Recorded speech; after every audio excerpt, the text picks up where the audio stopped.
So you finished a song in Logic Pro, but how do you export it? This can be a far more complicated question than you might think. So in this video, I'm going to explain how to export your song for yourself, how to bounce it for somebody else to mix it, which audio formats to use, and a few different ways to share your songs with other people. Welcome to the Middling Musician. So you got your song done and you want to hear it somewhere else other than your computer. Quick side note, the car test is best. More on that later. First, you're going to open up your project and you're going to hit C on your computer. When you've done that, you'll see a little yellow bar at the top. This tells Logic where the beginning and the end of your bounce will be. Before you bounce, check your levels on your main output and make sure nothing is getting above 0 dB, preferably -1 dB just to be safe. Going above 0 is considered clipping, and it can introduce all sorts of gross distortions and just ruin your mix. We're going to look down here at this meter to make sure we don't see a value above 0, or -1 if you're trying to be safe.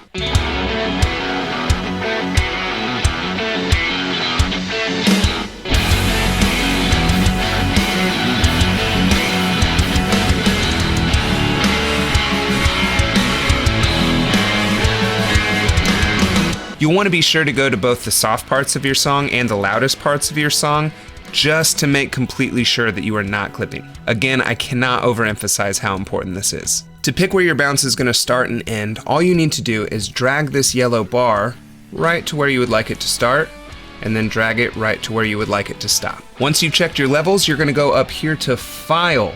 Then you're going to scroll down to where it says Bounce, and then you'll click Project or Section. Here you'll have the option on what file type your bounce will be. Wave format is the highest quality, but it takes up the most space. It's typically used for final mixes to upload to streaming services or to share your files with an audio engineer for them to mix. Generally, you don't need to use wave formats for any other purposes than these. To bounce a wave file, you're going to select where it says PCM right here.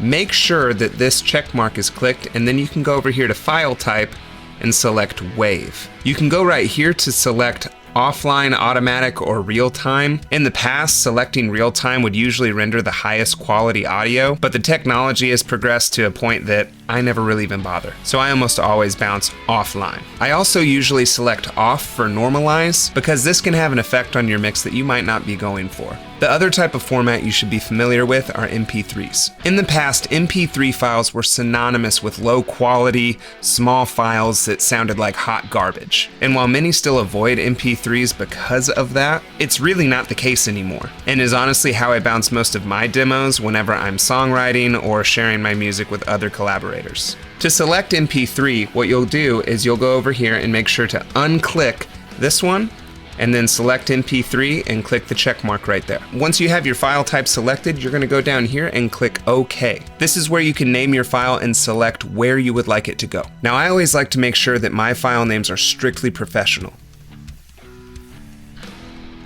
That ought to do. Once you've named your file, you can go over here and select where you would like it to go. I usually send it to my desktop, so it's easy to find for wherever I decide to upload it. After you've named it and you've picked where you're going to send the file, you'll just go down here and select Bounce. To demonstrate the audio quality difference, or lack thereof, I'll bounce both an MP3 and a WAV file, and I want you to put in the comments which one you think is WAV and which one you think is MP3.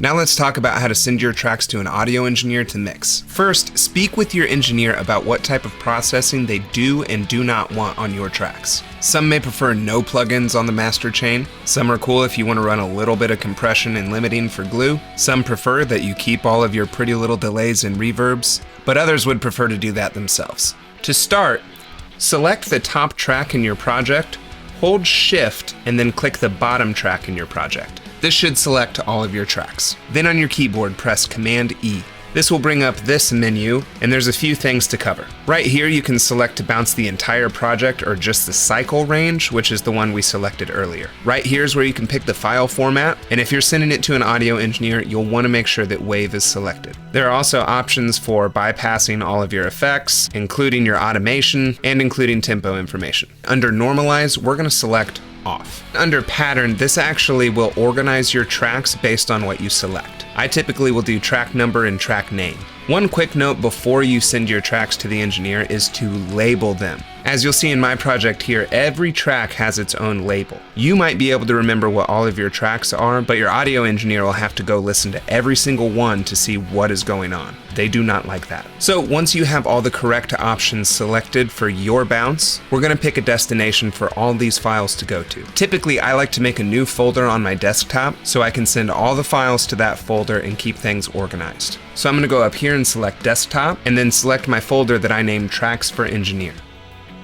Once I've selected that folder, I can click Export. After your files have exported, it's always a good idea to go check the folder to make sure they all ended up in the right place. So I'll go to my desktop here and select the folder, and here you should see all of your tracks. Quick pro tip, you might want to compress the folder to make it a smaller file size so it's easier to share with your engineer. To do that, you will right click, and then you will select Compress. After a short little time, you'll get this zip file, which then you can upload to share. Now that you've bounced your song, there's a myriad of options to share it with other people or just to make it available to yourself online. One of my favorites is utilizing Google Drive. It's great for file sharing, and it's a commonly accepted practice for sharing your files with audio engineers and other collaborators. If you'd just like to be able to stream it online, SoundCloud is a pretty solid option. It's not my favorite, but I've known many people to use it for various purposes. You can also listen to audio files straight off of Google Drive, but I've found it to be clunky and it can take a while to load the song to be able to even listen to it. My favorite way to be able to listen to my own songs, though, is to just toss it on my phone. When I export it, I just add it to my music library, sync it with my phone,